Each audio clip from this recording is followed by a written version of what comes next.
Shock అయినా madam. రాగానే ఇది మేడం గారి ఇల్లు అంటే, లేదు ఇది కిరాయి ఇల్లు అని చెప్పేసి చెప్పడం అనేది జరిగింది. 2 సార్లు ఎమ్మెల్యేగా గెలిచినటువంటి వ్యక్తి కిరాయి ఇంట్లో ఉండడం ఏంటి? జీవితంలో మనిషి ఉన్నా పోయినా ఒక తృప్తి ఉండాలన్న, నలుగురు మెచ్చతీరుగా బతకాలని మాకుంటుంది. ఆలేరు ఎమ్మెల్యేగా చేసి తర్వాత ఓటమి చెందడం ఏమన్నా బాధగా ఉందా?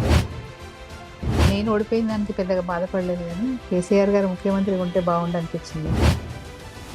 యాదగిరి గుట్టని తెలంగాణ తిరుపతి లాగా అంత డెవలప్ చేసినా ఎందుకు బీఆర్ఎస్ని అక్కడ ఆదరించలేకపోయారు? మేము అధికారం కోల్పోయినామంటే ఒక కారణం కేసీఆర్ గారు చేసిన అభివృద్ధిని కానీ, కేసీఆర్ గారు చేసిన సంక్షేమ పథకాలను కానీ మేము సీరియస్గా ప్రచారం చేసుకోలేకపోవడం ఒక ఫెయిల్యూర్. రేవంత్ రెడ్డి గారు విపరీతమైనటువంటి అబద్ధాలు ఆడి సాధ్యం కాని హామీలు కూడా ఇచ్చినారు. ఇచ్చి ప్రజలు నమ్మించి మోసం చేసి ఓట్లు వేయించుకున్నారు. అది రెండో. మీరు చేసినటువంటి చిన్న చిన్న మిస్టేక్స్ వల్లనే ఈరోజు గొంగడి సునీత గారు ఓడిపోయారని చెప్పేసి అనుకోవచ్చు. నా వరకు నాకు మిస్టేక్స్ ఏం లేవు, బట్ ఐలయ్య గారు చాలా సక్సెస్ఫుల్గా నా మీద చెడుగా ప్రచారం చేసినారు. 1000 కోట్లు ఆస్తి సంపాదించింది అని ఒక మాట, రెండోది వారికి 7 ఫామ్ హౌస్లు 3 భవనాలు జూబ్లీస్లో ఉంది, అక్కడ ఉంది, ఇక్కడ ఉంది, బాగా ప్రచారం చేసినారు. అట్లా వారు సక్సీడ్ అయినారు. ఇప్పటికీ మీరు జనాల లోపలికి వెళ్తే, ఆలేరు నియోజకవర్గంకి వెళ్తే అప్పుడున్న ఫాలోయింగ్ ఇప్పటికీ ఉంటుందా? ఆ ఎన్నికలలో పొరపాటు జరిగింది, అమ్మ మళ్ళీ మీరు రావాలి, వచ్చిపోతూ ఉండాలి.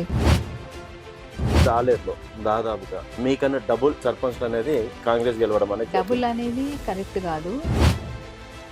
అధికార పార్టీకి తప్పకుండా కొంత అవకాశాలు ఉంటాయి, ప్రజలు అటువైపు మొగ్గు చూపే అవకాశాలు ఉంటాయి. మా దగ్గర ఇంకా విచిత్రం ఏంటంటే, ఎమ్మెల్యే గారు ప్రతి విలేజ్లో, మీరు ఇప్పటికి కూడా నేను వీడియోస్ ఉన్నాయి చూసుకోండి, యూట్యూబ్లో కూడా కనిపిస్తాయి మీకు. ప్రతి విలేజ్లో ఆయన నా అభ్యర్థి కాక ఇంకెవ్వరిని గెలిపించినా ఈ ఊరు అభివృద్ధి కాదు, ఈ ఊరికి ఇంద్రమ్మ ఇల్లు ఇవ్వను, ఈ ఊర్లో ఇంకా వేరే వాళ్ళని మీరు గెలిపిస్తే కనుక వాడు నా గడప దొక్కలేడు, నా ఇంటికి డైరెక్ట్ ప్రతి గ్రామంలో అన్నాడు ఈ మాట. ఇట్లా బెదిరించి ఓట్లు వేయించుకున్నారు వాస్తవంగా.